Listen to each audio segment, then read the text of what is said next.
Ya pemirsa, kita akan membahas benarkah ada upaya kriminalisasi terhadap para ulama bersama Ketua Advokat Cinta Tanah Air, ada Bang Habibur Rahman di sini. Selamat pagi, Bang. Selamat pagi, Mbak. Mas. Anda Ya. melihat ada yang janggal dari penetapan Rizik Syihab sebagai tersangka kemarin? Ya, pertama saya bukan ketua akta tapi ketua Dewan Pembina. Jadi menurut saya sih ini kalau dibilang janggal, kita memang merasa amat janggal ya, Mbak ya. Kenapa?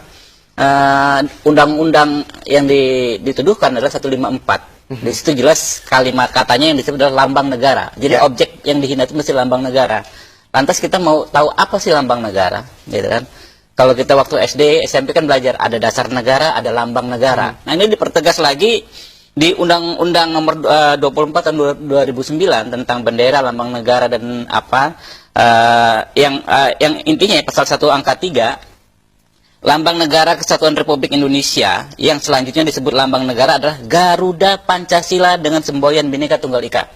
Jadi menurut saya kalau lambang negara itu mengacunya ke fisik burung Garuda itu yang ada tulisan lambang tulisan Bhinneka Tunggal Ika. Sementara kalau dasar negara adalah konsep dasar negara yang kita sebut. Jadi dua hal yang menurut saya berbeda.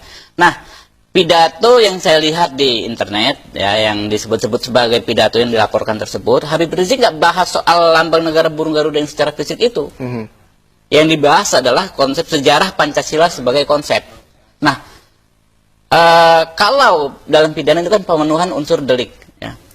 Barang siapa menodai lambang negara dipidana 4 tahun. Ya. Nah, objeknya harus lambang negara. Kalau lambang negaranya tidak disentuh-sentuh dalam pidato ini, menurut saya unsur deliknya tidak terpenuhi. Okay. Artinya bahwa, Bang, Anda melihat tuduhan ini tidak berdasar laporan ini? Tentu tidak berdasar, dan tidak berdasarnya menurut saya dua lapis. Satu sisi menghina lambang negara saja tidak, ya kan? Juga tidak menghina dasar negara. Karena menurut kita itu menjadi satu ini ya, kebebasan berpendapat, kebebasan akademis, apalagi itu di dalam tesis soal Pancasila, draft sejarah Pancasila. Menurut saya itu hal yang fundamental, merupakan hak asasi kita sebagai bangsa. Kalau orang Amerika Serikat punya First Amendment, kita punya pasal 28D tentang kebebasan untuk mengemukakan pendapat. Jadi saya nggak mau ngomong ini kriminalisasi atau tidak, saya masih berprasangka baik ya terhadap teman-teman di kepolisian. Saya berharap baik ya bahwa hal-hal seperti ini seharusnya tidak terjadi. Berarti secara tidak langsung Anda menganggapnya bahwa penetapan Rizik Syihab sebagai tersangka ini dianggap kurang tepat karena tidak memenuhi. Menurut saya tidak tepat. Jadi unsur deliknya sangat jauh, Pak, untuk terpenuhinya. Karena objeknya berbeda. Lambang negara dan dasar negara. Itu kalau kita pernah sekolah ya kan di SD, SMP, SMA kan ada perbedaan yang jelas gitu. Oke, terkait dengan penetapan dan kriminalisasi terhadap ulama. Kriminalisasi terhadap ulama ini bergulir semenjak kasus penodaan agama Basuki Cahayapurnama begitu bergulir di persidangan, dan banyak sekali para ulama yang akhirnya dikriminalisasi atau dipolisikan begitu. Anda melihatnya seperti apa kasus ini? Ya kalau kita merasakan kekhawatiran ya. Tahu misalnya kasus Habib Rizik ini, pidatonya sudah berapa sekian bulan yang lalu persoalannya. Kenapa? 2 tahun lalu tempoh ya kan? 18 bulan yang lalu baru diperiksa sekarang. Lalu misalnya soal Habib Novel yang sempat dibilang menerima telepon dari Pulau Seribu, padahal dalam persidangan Habib Novel nggak bicara seperti itu. Terakhir yang dilaporkan ternyata Habib Muhsin. Jadi hal-hal seperti ini kita lihat ada benang merahnya. Kenapa? Semua orang ini ya yang kita lihat adalah orang yang berseberangan pendapat dengan Mr. Ahok, dengan Ahok. Kita jadi khawatir apakah ya kan? Jangan-jangan ya kan, siapa tahu ini suatu bentuk fight back ya terhadap orang-orang yang berseberangan dengan Ahok. Ini praduga saya loh, ini praduga. Kita kalau nggak boleh ngomong praduga lagi, kita bahaya nih. Ketika Bang Habibur Rahman memberikan statement ini praduga saya, atas dasar apa praduga tersebut bisa? Ya, berdasarkan pengetahuan saya. Satu soal tadi kan 154A KUHP lambang negara yang memang berbeda dengan dasar negara. Kemudian kita juga mengacu kasus Habib Rizik yang di Polda Metro. Dikatakan pasalnya itu ya menyebar kebencian itu ITE ya 28 ya, menyebar kebencian terhadap sekelompok sara lah ya, sara suku, agama, ras, antar golongan. Saya pertanyakan, benci terhadap PKI misalnya, benci terhadap aliran komunis, apakah termasuk kebencian latar belakang sara? Apakah PKI, PKI itu menurut saya itu kan organisasi yang sudah dilarang ya. Apakah itu termasuk suku, agama, ras yang dilarang untuk disampaikan kebencian? Bukankah ya kan PKI dan ajaran komunis sudah dilarang di Indonesia? Oke, kita melihat begini Ivo dan juga Bang Habibur Rahman bahwa selain Rizik Syihab begitu, Habib Muhsin, Novel Baswedan, Novel Mbak Mukmin begitu dipolisikan oleh tim kuasa hukum dari Basuki Cahayapurnama. Sebenarnya apakah ada kaitannya, Bang?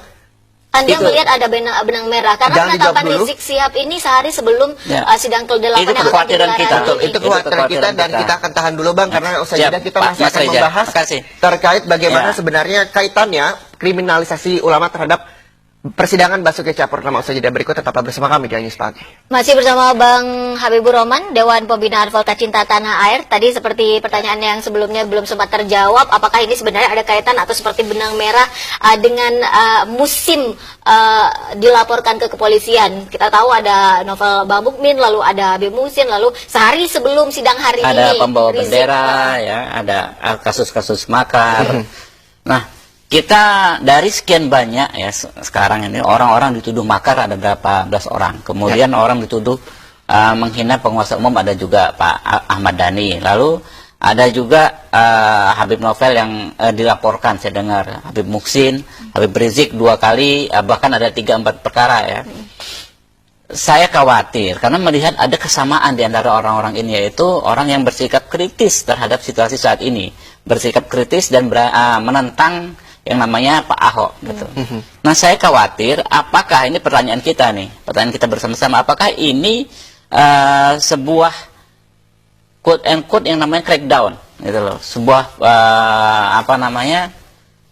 penggunaan hukum ya untuk kepentingan pihak-pihak tertentu. Ini satu pertanyaan yang bisa dijawab oleh teman-teman di kepolisian, penegak hukum, dengan menunjukkan profesionalisme, menunjukkan kepada masyarakat, loh ini lo dasarnya, ini lo dasarnya.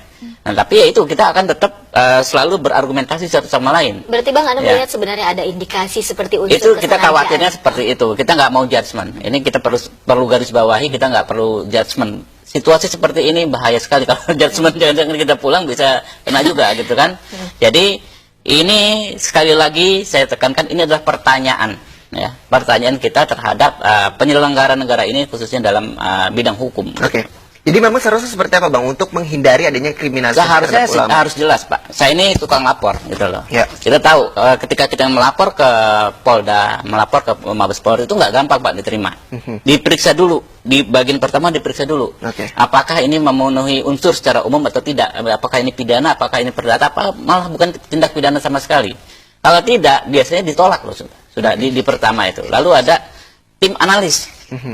Jadi memang butuh prosesnya begitu ya. Nah, harusnya di situ ketat, Pak. Nggak semua. Kayak misalnya ya semua kasus yang saya kasih contoh, kasus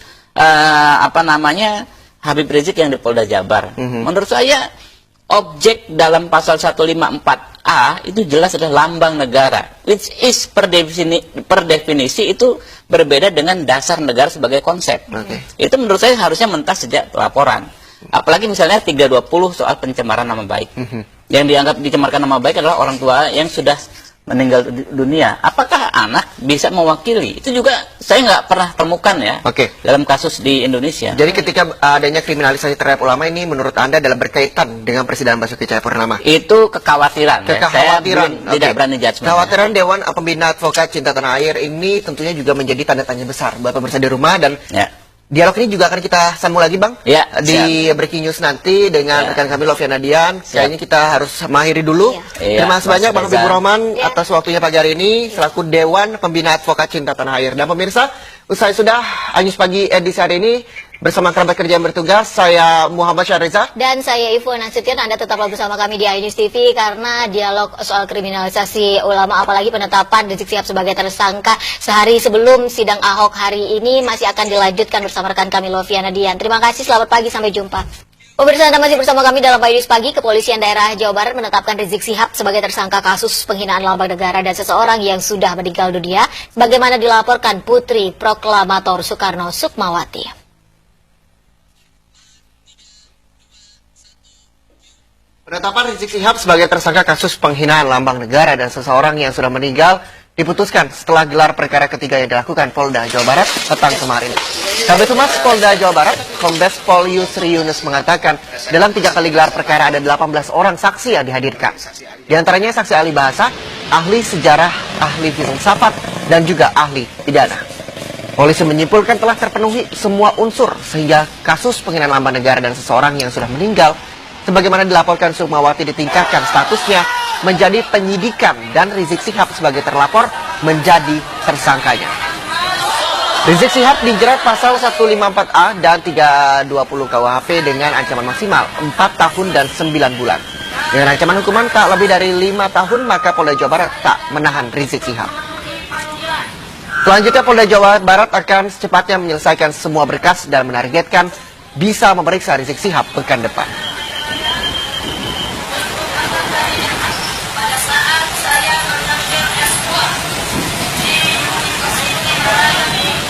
Dalam hal penistaan lambang negara, ya, di sini kita harus ada saksi ahli dari bahasa, kemudian ada saksi ahli dari sejarah, saksi ahli dari filsafat, dan juga terakhir saksi ahli dari pidana, yang untuk bisa menguatkan unsur-unsur yang masuk dalam hal penistaan lambang negara. Karena kita harus mencari lambang negara ini apa sebenarnya. Ya, terkadang di sini kan penistaan terhadap Pancasila yang jadi lambang negara. Ini yang sudah masuk seluruh unsur-unsurnya. Secepat mungkin akan kita lakukan pemanggilan terhadap tersangka Rizik Syihab. Rencananya minggu ini atau minggu depan? Minta waktu selama 1 minggu ini, kita akan segera mungkin, secepat mungkin untuk bisa memanggil, untuk kita hadirkan dan kita periksa ulang kembali dengan status sebagai